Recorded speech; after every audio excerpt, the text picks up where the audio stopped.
Okay, so I've discovered this open broadcasting software, which is like a really cool streaming tool. Makes things a lot easier than a lot of the tools I've tried before. So I thought what better way to test it, put it through its paces than to play some System Crash. See how it goes. So here we are, the main menu. I'm just going to continue. I've already got a game set up here. What I'm currently doing is testing out early game difficulty. I've set up all the missions and I'm just kind of playing through them as a normal profile. Let me see here. I'm midway through. I've been testing. Let me check my document. Hopefully that's too small for you to read because it shows mission names and things like that. Where am I? Somewhere here, I think. Anyway, let's see. Let's try to take on Spartan Data Services. What have they got? There's a break-in. Gain access to their servers. It's almost always gain access to their servers. You're hacking and shit like that. And we will get, let's see, 1,100 credits, which is good, and 3 bronze rewards. There are 3 tiers of rewards: bronze, silver, gold. Gold obviously being the best. Let's see, there's 2 silver here, which is quite nice. Bronze and 2 silver. Okay, this is the best there is. Except for, wait, some of the stuff that's hidden behind this objectives. Okay, anyway, it doesn't really matter. I'm going to do all of them. To test all of them. So let's just do Spartan. Okay, we're going to go with the Cipher deck. And there's no special conditions. And the objectives is just telling us what happens if we win this match in terms of the storyline. So let's launch. Okay, so we've got a starting hand. Let's see here. We've got Big Stompy Robot, the Paladin. We've got Hendrix, which is the Big Stompy Dude. Dot Nuke, which will destroy all enemy support cards. It's a good card, but it's not so good in the beginning. It's good later on. It's too expensive to use early. Body armor, that's cool. Spider mech.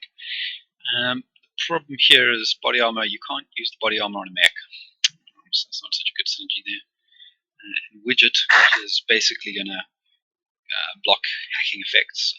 It's not such a good hand to start with. It's a bit too expensive. It's not. There's 1 or 2 things you get out quickly, but they're not that great. So I'm going to try redrawing. Okay, this is a bit of a better hand. Things are all cheap here.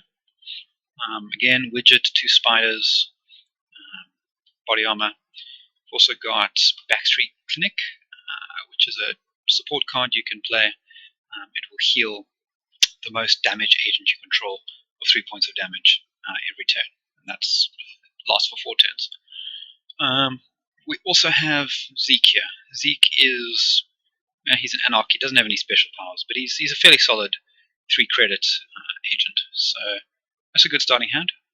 I'm going to go with it.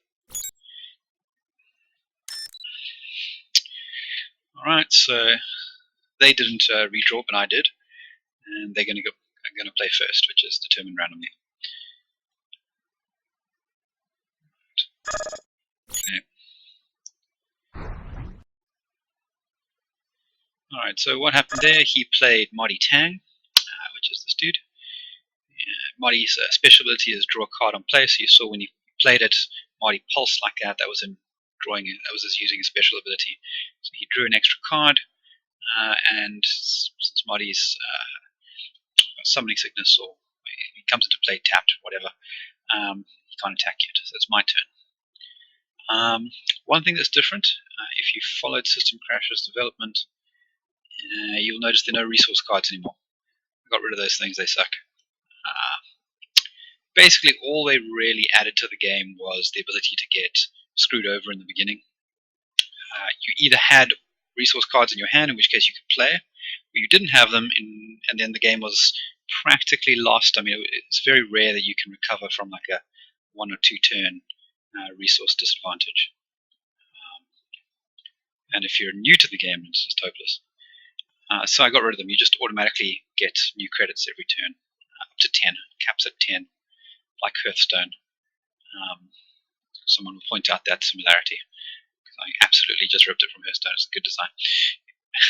Okay, so I'm just going to play, let's see here. I drew Open Fire, which is a assault card. Assault is just direct damage. Deals 6 damage to a target agent, and he's got 4 health, and he's got 1 armor. When you bring a creature into play, or an agent into play rather, they can't attack immediately unless they have haste, but they also have 1 point of armor, just to give them a little bit of protection to start off with. Because otherwise, what can happen is you play them, and there's an agent in the, opposing them, and you bring them into play. They don't get to attack. The next turn, the opposing agent gets to attack and deal them damage, and that can be a sort of a disadvantage you can't recover from. So the armor is just there to give you just a little bit of a boost there. Doesn't matter though. Open Fire will do 6 damage, so we're just going to take out Marty there. Bye, Marty. Okay, and that's all my resources spent. Let's continue. Okay, they're playing a Neon Monger, and it's given him Nano Regen. So Nano Regen is just little healing robots in your bloodstream that will heal you every turn for 3 points, which is quite nice. It's a little bit wasted on Neon Monger. He's a very weak character. He's only got 5 health, so by the mid game it will be fairly easy to do just straight 5 health, and you won't be able to heal from that. But well, I'm going to play a spider. There he goes. There's my little robot. Okay, so he's got 4 attack, 8 health, and 1 armor, and then an extra armor because he came into play this turn, and he's still sort of stunned. Most mechs have armor, and that's kind of their thing. They're armored, and they tend to be fairly expensive relative to other agents, and they're often big and stompy. Okay, that's all I can do that turn.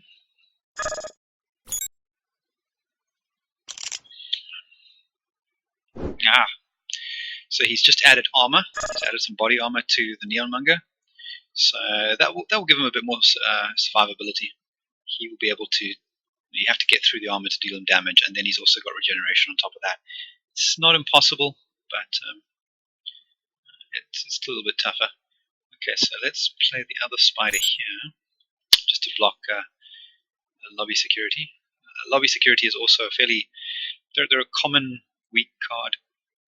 If you see Limitless in the name, generally that's a sort of a fairly weak card. That's the sort of the downside. You can fill your deck with as many copies of them as you want, but they're not that strong. The only other thing I can play here is Widget, but I'm not going to play it yet because he's got nothing that can get through my robots at the moment, and he doesn't have any hacking cards out, so it would just waste some of that full duration. I'll save it so that I can maximize the usefulness. Alrighty, my robot attacks. He does 4 points of damage, but he's got 2 armor, and then he heals. Oh, and now he's playing Open Fire on my robot. And right, okay, so he played body armor on the security guard, and then Battle Plan, which gives all his agents +1 into one of his support slots, and then he killed one of my robots. Let's see what I want to do here. I'm going to bring out Zeke. Zeke is fairly tough and fairly strong, so I'll put Zeke into the slot, so he can take on our little boosted Neon Monger over here, and I'll give him some body armor. There we go. Alright, so he's got 3 armor. When he comes out of Summoning Sickness, he'll have 2 armor. So this guy won't be able to kill him very quickly, and he does 5 damage, so he should be able to. He's going to do 5 damage. 2 of it's going to be absorbed by the armor, and then he's going to heal for 3, so that's not going to work so well. Basically, the Neon Monger will probably be able to survive long enough to kill him in the long term, unless we do something about that. But we'll do something about that in a little while. Can't do anything else. Continue. Alrighty. Another battle plan. And a gun. And another battle plan. Oh, goodness. Okay, so he killed my robot. Okay, I told you we'd do something about this bloody Neonmonger's armor. Okay, so we're going to give Zeke here a little bit more attack. So now he does 7 damage. This guy's got 5 health and 2 armor, so it'll get through and it'll kill him. We are also going to... I don't have enough credits to bring up Myrmidon, which is a bigger robot. Myrmidon, whatever. We'll bring out my Backstreet Clinic. Backstreet Clinic. Play the attack.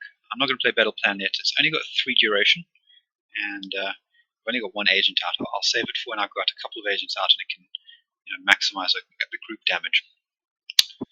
Also not going to play Ice yet. Okay, I'm going to take 8 damage. Well, he's going to capture 8 objective points from me, but it's early game yet, so I can survive it.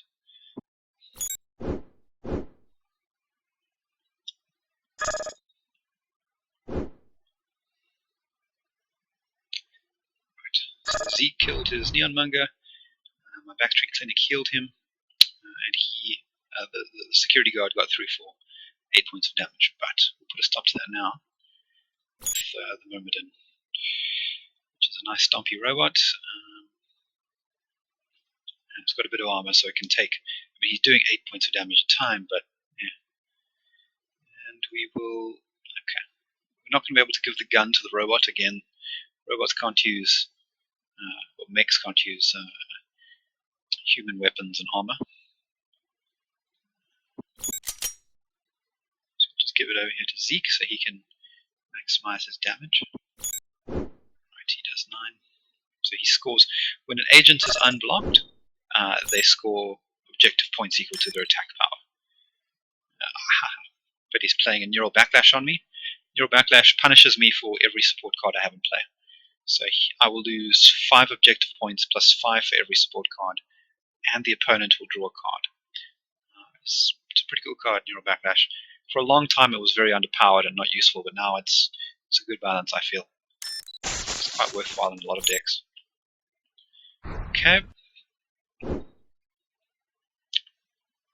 He summoned old Jack there. Jack is a runner, and when he comes into play, you can search your hand for a assault card. As I mentioned before, assault is direct damage. An assault card will always almost always be an event card that does direct damage to another agent. Right.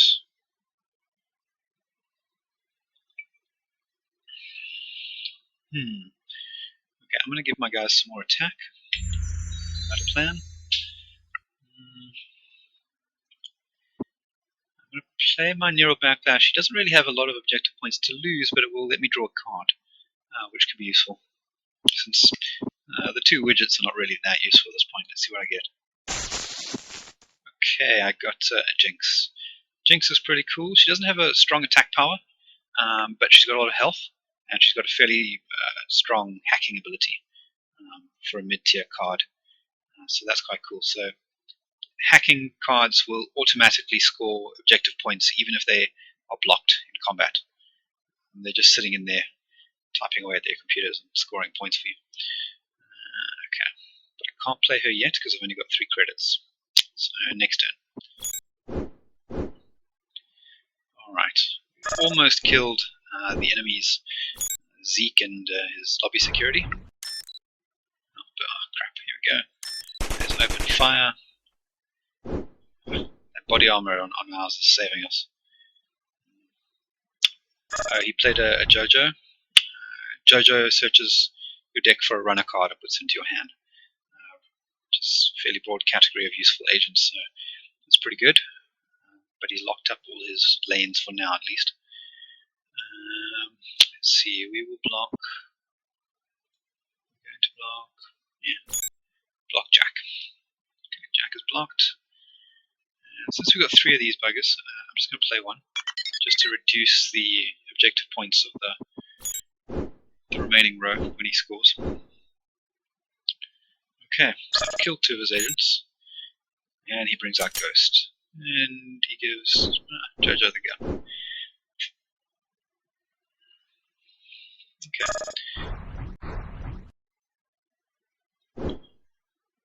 Right, Right, okay, so we missed there because I had the card out. As Jinx did her hacking ability. At the start of a turn, she hacked 3 points for us. I was just going to show you Ghost. Ghost here is quite a cool card. She's hasted, and she cannot be targeted by events. So anything that sort of directly targets a card, all the assault cards, things like that, can't target her. She's, as the card says, she's slippery, that one. Okay. Right, we've picked up a software vulnerability, which is it lets us directly score objective points and draw a card. Again, very useful. So let's pull that out. We get a bounty hunter. Bounty hunters, when they kill agents, it increases your credit pool by 2. Not that useful at this point in the game because I've already got 9 credits in my credit pool, and you can only go up to 10, so he can't do that much. But he's strong enough. He's strong enough. Although this Jojo with his boosted attack, really threatening. You'll probably kill him before the bounty hunter kills Jojo. Okay. So my dual wielding Zeke here managed to kill Ghost quite easily. Robot scored. So he chucked a robot in the way of Zeke. Obviously Zeke is the biggest threat at the moment. Okay. I'm going to play Data Disk, which just lets me draw cards. Some useful things here. Okay, so the first thing I'm going to do is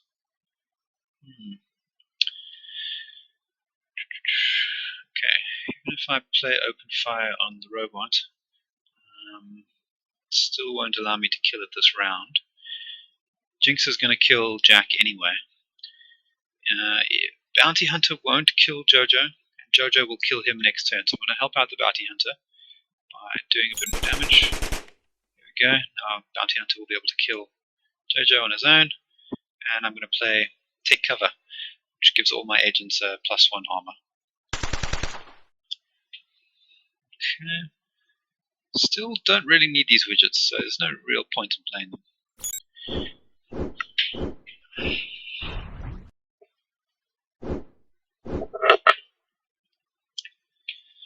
Alrighty, things are looking bad for our friend here, but good for me, obviously. I'll be able to kill... yeah, I think I'll be able to kill this Myrmidon before he kills Zeke. It gives all my characters a bit more armor, so it's just that much harder to kill everyone. And just go. This one's pretty much in the bag now. If he had the ability to draw more cards, he might be able to recover, but he doesn't have any card draw effects, so he's just going to get one at a time. He's going to drip them in. I'm just going to kill them as they come out, unless he gets something very, very strong, which I don't think this deck will. I have designed all of them, so I don't think he's got any big surprises left in his deck.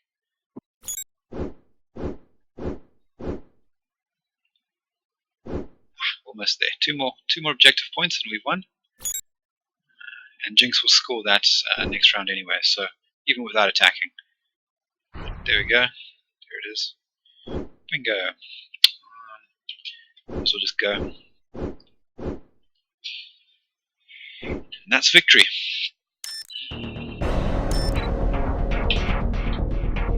Alrighty. Some decent amount of credits. And bronze rewards. Let's see what we got. Behind door number 1, the Paladin. Door number 2, a security camera. And door number 3, hired gun. Lets me search for an agent and put into my hand. All good cards. Bronze is essentially common in Magic the Gathering or something like that. Silver is uncommon and gold is rare. I can go into the black market and I can see my collection of cards here, which now include the ones I've just won. If I wanted to, I could modify my deck. I could add some new ones, like this big boy, the Patriot. Strong card, very, very expensive though. So you put a couple of these in your deck, and if you can get them out, they're big and stompy and they'll crush most things. but they're expensive. So in the beginning of the game, you don't want to fill your hand with expensive cards. You have too many of these, and you'll actually just be sitting there waiting for the chance to play while your opponent is winning. I'm not going to go into all of these right now. So yeah, that was a game that was a game of System Crash, a card battle. This is early on in the campaign. We're still, all these decks that I'm fighting now are easy. I'm sort of testing the early game. Although I have to be careful because I've played this game for 4 years now. I know it like the back of my hand. So I find it easy, and then I release it, and people tell me they can't get through the first mission or something like that. So that's always fun. But I think this was a good balance. It's almost time to release the next beta and hear what playtesters have to say. I hope they enjoy it.